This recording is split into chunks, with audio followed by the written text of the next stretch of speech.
Hello and welcome to the Petticoated Swashbuckler. Today we're going to do a bit of talking.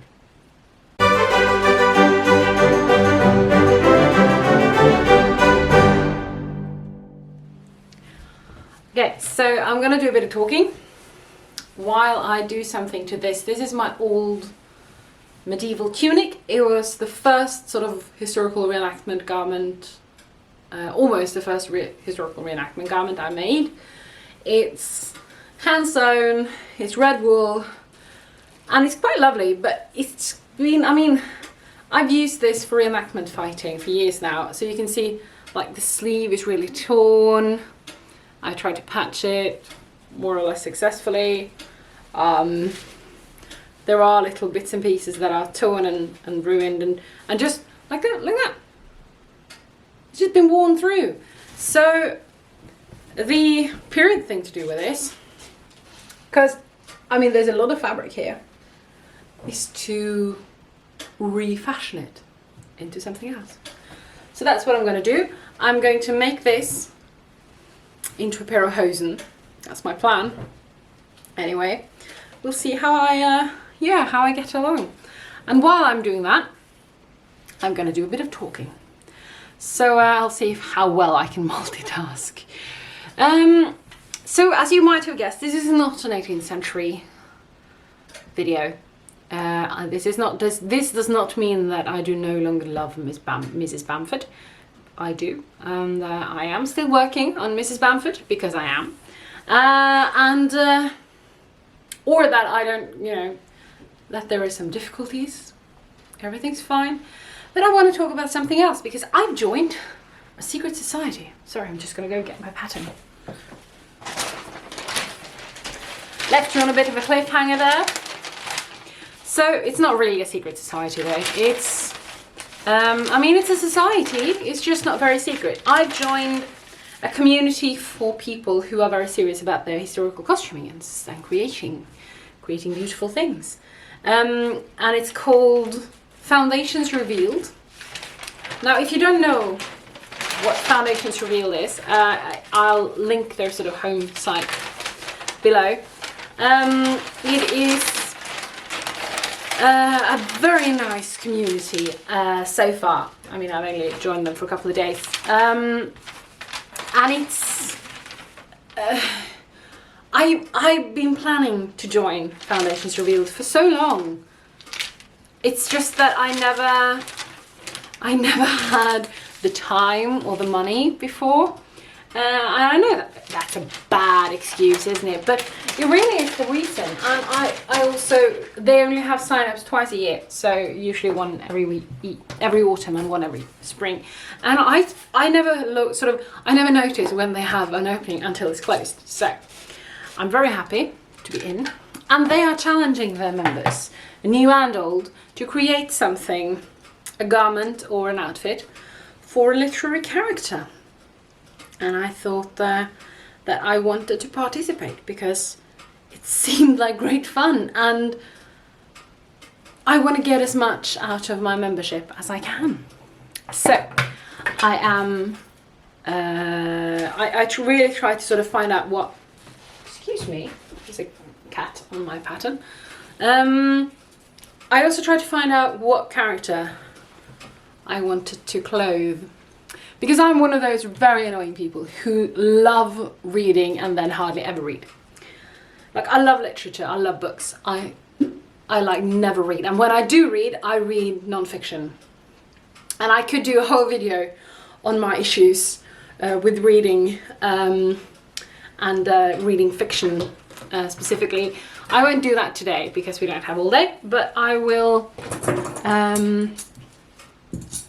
let's just leave it at that. I'm not good at reading. I'm good at reading, I'm just not good at taking the time to read. But I did read a lot when I was a kid, and I mostly read old novels or historical novels, or sometimes both, old historical novels. And so I thought, okay, what novels made an impact on me when I was a child? First I thought about a number of novels, but then I I didn't want to do 18th century because I feel like I do a lot of 18th century. Can't talk, but that's okay. So I thought, well, it'd be fun to do something else, something not 18th century. And then I thought, well, I did a lot of Regency this spring for an event that never happened because of the Rona. So I didn't really want to do Regency either. And then I thought about Victorian, but I did a lot of Victorian last spring because I attended a Victorian ball in Bath. And then last autumn I made a lot of Edwardian costumes, so I didn't want to do that either. So that by excluding Georgian, Regency, Victorian and Edwardian, I was like, what am I left with? I can do medieval. Now, one book that really meant a lot to me when I was a child, and I read it several times, and I watched the film, and I watched it as a TV series, was Ivanhoe. Now, Ivanhoe was is a historical novel. It's set in England in the 1100s, and it's written by Sir Walter Scott, and it was published in 1819. So it's sort of Regency das medieval. Now, it is a book about the conflicts between the Saxons and the Normans, and there's only really two female characters in the whole book. One of them is Rebecca of York, who is a very intelligent and strong and interesting Jewish woman. And the other one is Lady Rowena of Rotherwood, who is an anglo-saxon lady, noblewoman. And I thought, as a child or as a youth, I always preferred Rebecca. I always somehow identified with her, she resonated with me. But I don't really feel comfortable portraying a Jewish character that feels insensitive to me. And so I decided Rowena. Rowena is my girl. So I'm just going to go and get a pen. I mean, it is not that I don't love Rowena. Don't get the wrong idea, I really do. She's a great character for the writer in the period. She is. I mean, I even wrote. This is a bit embarrassing. I wrote fan fiction about Rowena when I was a child. It's in some point in, I can't remember if this is just in a TV series or if it's also in a book, but at one point she's there's a lot of rude Norman nobles, and they taunt her and her family, and she says something along the lines of, by God, if I were a man, I would don a suit of armour and I would fight you in the tournament tomorrow. And of course she doesn't, because it's written in 1819, and women didn't do that back then, apparently, in books. But in my little fanfic there, she actually did. She stole someone's suit of armor, and she rode in the tournament, and she didn't win. She almost won, and then she got knocked off her horse, and everything is very dramatic, and she is mortally wounded, but then she's nursed back to life by Rebecca, and these two women basically change the course of history together. They change the laws of the land, they prevent the expulsion of the Jews in 1190, they make anti-Semitism a thing that never happens, they prevent World War II. Basically, it's a great story. Bit unrealistic, but I mean, let a girl dream, yeah. Let the child dream. So definitely an interesting person, interesting character. I am very happy to be doing her, so I will. Now, I thought it'd be a good idea to go through how she's described in the book, see if I can find a good description, and then base whatever we're going to do off of that. Now, I am no artist, just as a caveat. I am not very good at drawing sort of freehand. So what I like to do is I use a croquis, which is a sort of figure that you can draw on, or you sort of trace it off and then draw onto that shape that you trace. I don't like normal croquis because they do not look like people, they look like aliens with really long legs. But I've googled plus size croquis and I just found the one that I felt looked most like me, and I will, if I can find her again, I will link her down below. So I thought what we could do is I could do a little bit of drawing, just while going through how she's described in the book, and adapting that, because I thought for a while of doing like a Regency does 1100s, but then I thought I don't want to do Regency, so why would I want to do that? So I'm giving her a proper good 12th century outfit instead, and yeah, I'm taking you along for the ride. Does that sound good? Okay, good. So let's go. I found a description of her that I really like. It's from the very beginning of the book. It's when we first sort of meet her, and it's at the Great Hall of her sort of legal guardian, Cedric the Saxon of Rotherwood, and she's described through the eyes of two visiting Normans who are, I think they're very skeptical of the Saxon so-called beauty of Rowena, but this is how they see her. So of course, first of all, she's described as very pretty. She's very pale. She has blue eyes. Basically everything you would expect an early 19th century author to find pretty. And then she is described. Her profuse hair of a colour betwixt brown and flaxen was arranged in a fanciful and graceful manner, in numerous ringlets to form which art had probably aided nature. These locks were braided with gems, and, being worn at full length, intimated the noble birth and freeborn condition of the maiden. So what I get from that is that serfs cut their hair. I don't know. Anyway, she has long hair. She has long hair. It is somewhere between brown and flaxen. Now, it's probably a little darker than my hair, but I can't really be bothered to get a wig, so I'll probably just get some extensions and sort of curl them. Because that too, he says that the locks were, or his hair, the ringlets were to form which art had probably aided nature. So I think what he says is she's curled her hair.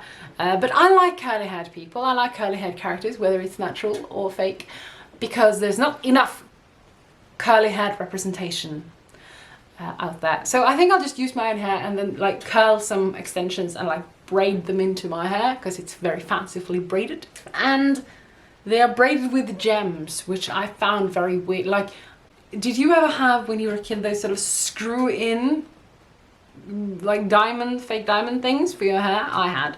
I could screw them in, I could never get them out.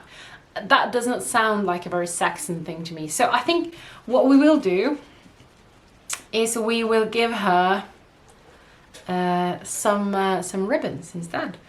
Maybe we can braid some like nice, or fasten some sort of rhinestones or something to those, and then we will have braided her hair with gems. We'll think about that. Anyway, moving on. A golden chain to which was attached a small reliquary of the same metal hung around her neck. Now, I happen to have a small reliquary. I can't find it right now because I'm moving. But I know I have it somewhere. A reliquary is an object in which you put a relic, like the piece of something holy, like a holy person, or something a holy person has owned or worn or been connected to in some way.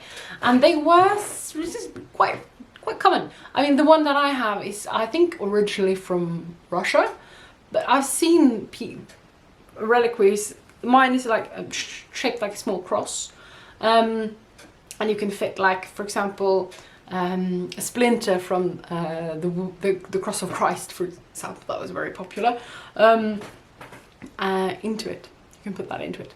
So I think I'll probably, I mean, the one I have is probably not identical to the one they would have had in 12th century England, but I've seen some of them from England and they're fairly similar, so I think I'll be good. I'll just draw that in. There we go.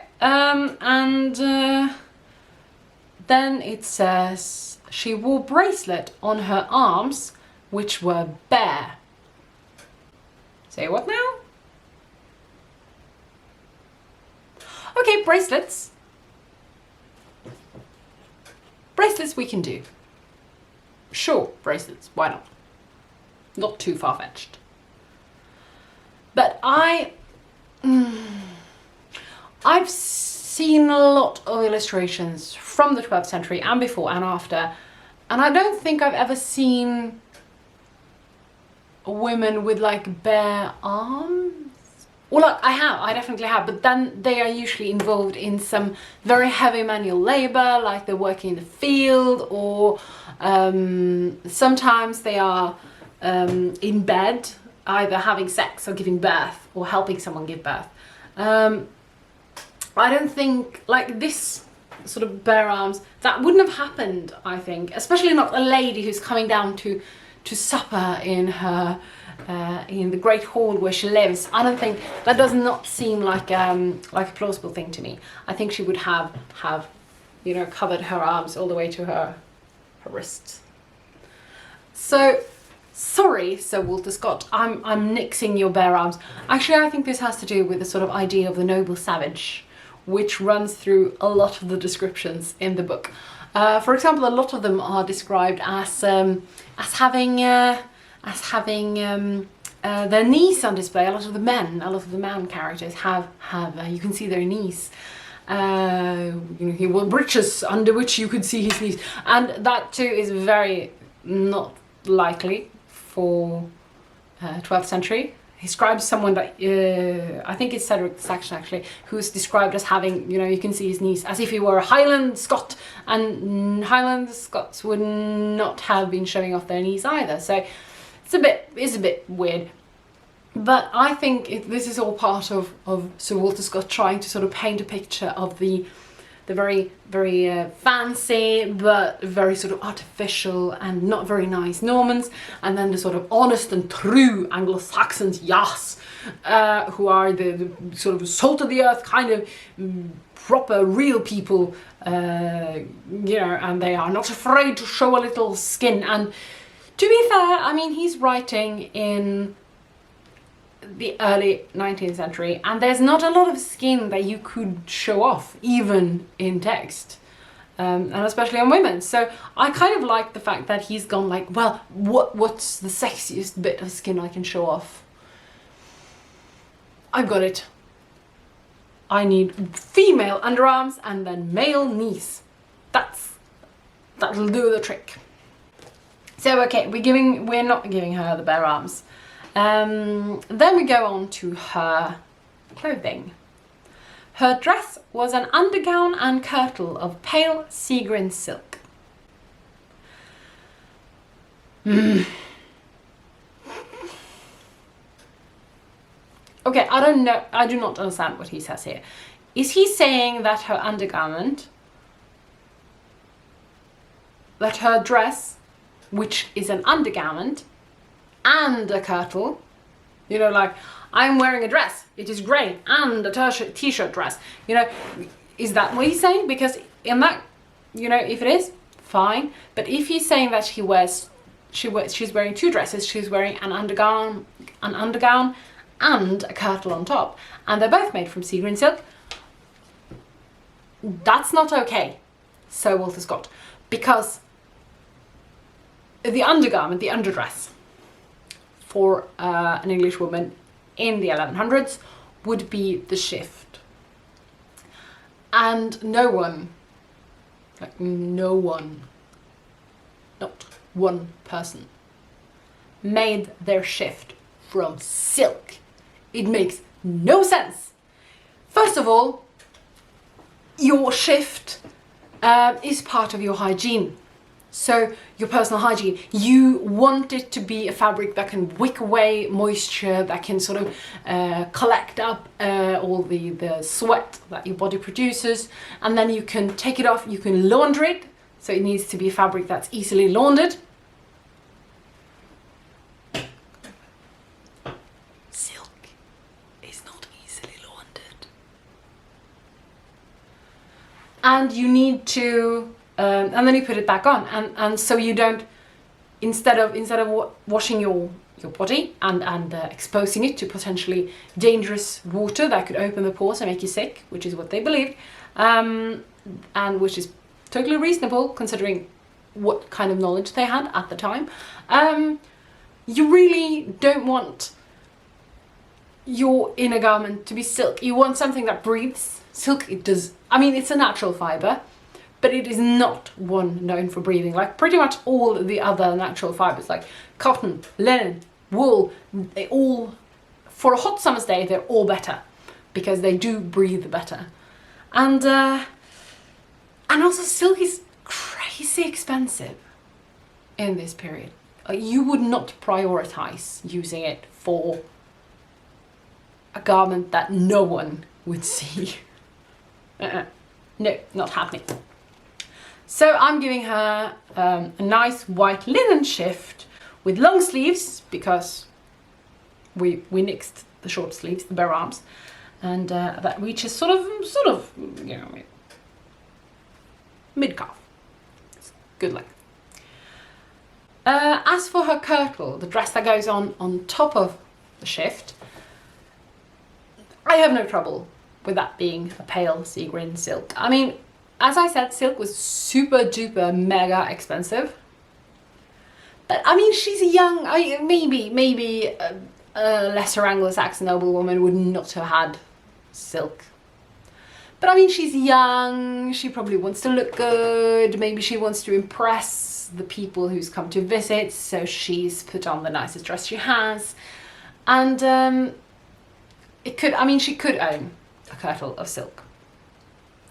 I thought for a while about the colour, you know, pale sea green, and then I thought, can you make that colour? Can you dye a fabric that colour with natural dyes? Because they did not have chemical dyes in the 12th century. But then I came to realise that the book is written in 1819, a period in which they still did not have chemical dyes, which means that if Sir Walter Scott wrote this, he'd probably seen it. He'd probably seen a woman at some point in time wearing some silk in the colour of pale sea green.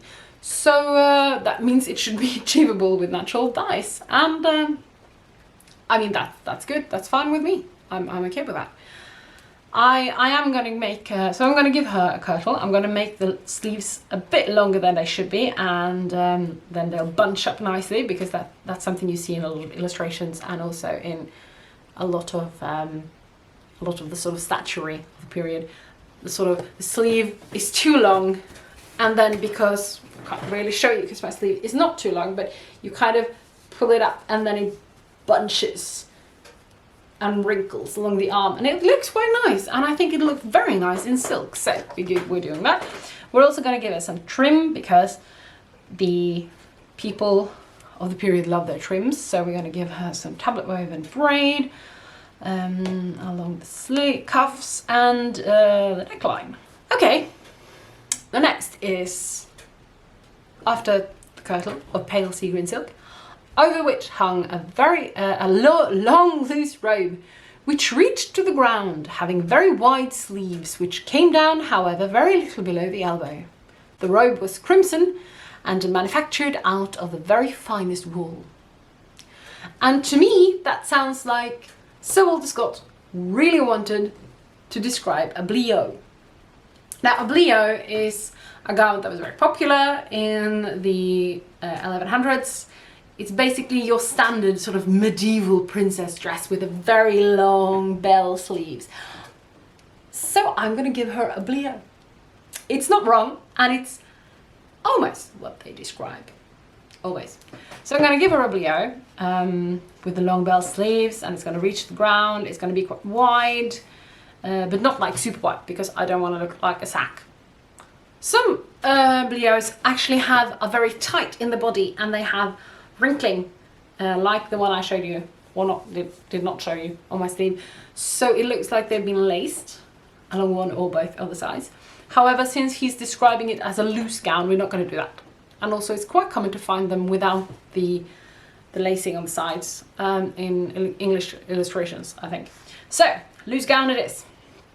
And we're going to trim that too. We're going to give her a deep V-neck because we want to show off that silk. I thought for a while about that actually. Would it make sense for her to have a silk dress and then a woolen dress on top of it? But I thought you need more fabric for a bleo than for a kirtle. And also it's kind of showing off more. You know, I can afford to have a silk dress that you'll barely see. Ooh. And also this means she can wear only the kirtle as well. She does not, if she doesn't want all the layers, if it's in the middle of summer, for example. Yes. Now, the last he says is a veil of silk interwoven with gold was attached to the upper part of it, which could, at the wearer's pleasure, either drawn over the face and bosom after the Spanish fashion, or disposed as a sort of drapery around the shoulders.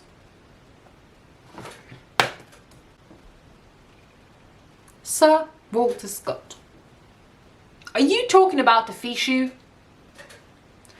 Because people in the 12th century in England did not wear fichus. Is that what you're trying to describe? Because a veil, I mean, he's talking about a veil attached to the upper part of it. And by it, I assume he means the bleo? Like the upper part, that she's tucked it in and she can either cover her face and bosom, or she can just arrange it over her shoulder. Like, is that what he's trying to do? Is he giving her like a neckerchief, a neck handkerchief? Because that's not very 12th century. A veil in the 12th century is something that goes on your head. So Walter Scott, not on your shoulders or attached to your gown. Yeah, I'm gonna give her a veil, like a proper one for the head. I'm gonna give her a circular or oval veil. I suck at drawing headwear, I'm sorry. I'm also going to give her a little circlet. It's like a little crown thing on top, because they were very popular in the period and I think she needs one. And because I have one, it'd be nice to, you know, wear it. I'm not sure I can find silk interwoven with gold, but I can definitely find silk and then sort of weave gold through it myself. That's probably what I'll end up doing if I know myself. Now, all that's left for me now is to fill this in to get sort of idea of the colours. I mean, he doesn't say anything about her legs because obviously this was published in the my brain is gone along with my fire. It was published in 1819, at which point women did not have legs.